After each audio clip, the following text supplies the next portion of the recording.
حد على وجه الارض ما بيستخدمش واي فاي، ومش بعيد تكون بتتفرج على الفيديو ده وانت كونكتد بالواي فاي. ما تفتكرش انك لما تعمل كونكت لشبكه واي فاي في الشارع ببلاش، او لو لقيت شبكه واي فاي مفتوحه تفرح وتزقطط زي العبيط.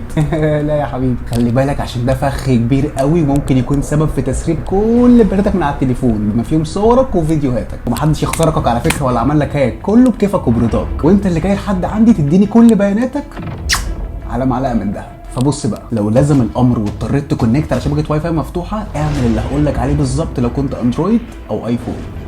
خلينا نبدا بالاندرويد عشان مقصرين معاهم الفتره دي. ادخل على اعدادات تليفونك وروح للواي فاي ودوس على العلامه اللي جنب اسم الشبكه، وانزل تحت لحد ما تلاقي الخصوصيه، وتاكد انك مختار راندوم ماك ادريس او استخدام عنوان ماك عشوائي مش العنوان الحقيقي بتاع الجهاز. خلي بالك كويس قوي من النقطه دي. كده خلصنا الاندرويد. لشباب الايفون بقى، ادخل على الواي فاي ودوس على علامه الاي اللي جنب اسم الشبكه، وشغل اختيار برايفت واي فاي ادريس او عنوان الواي فاي الخاص. ولو واخد بالك التليفون نفسه بيقول لك شغل الميزه دي عشان تقلل من التتبع اللي شبكات الواي فاي بتتبعه لجهازك. وشغل برضو الاختيار اللي بعده على طول، ليميت اي بي ادريس تراكنج، اول حد من تتبع عنوان الاي بي. ده بيجيب لك من الاخر بقى، بيخفي الاي بي اصلا بتاع موبايلك وانت فاتح اي براوزر او متصفح زي سفاري او جوجل كروم، او لو بتبعت ايميلات من تليفونك برضو. تستهونش بالموضوع عشان دي بياناتك وخصوصيتك، ومش المفروض اي حد يطلع عليها من غير اذنك.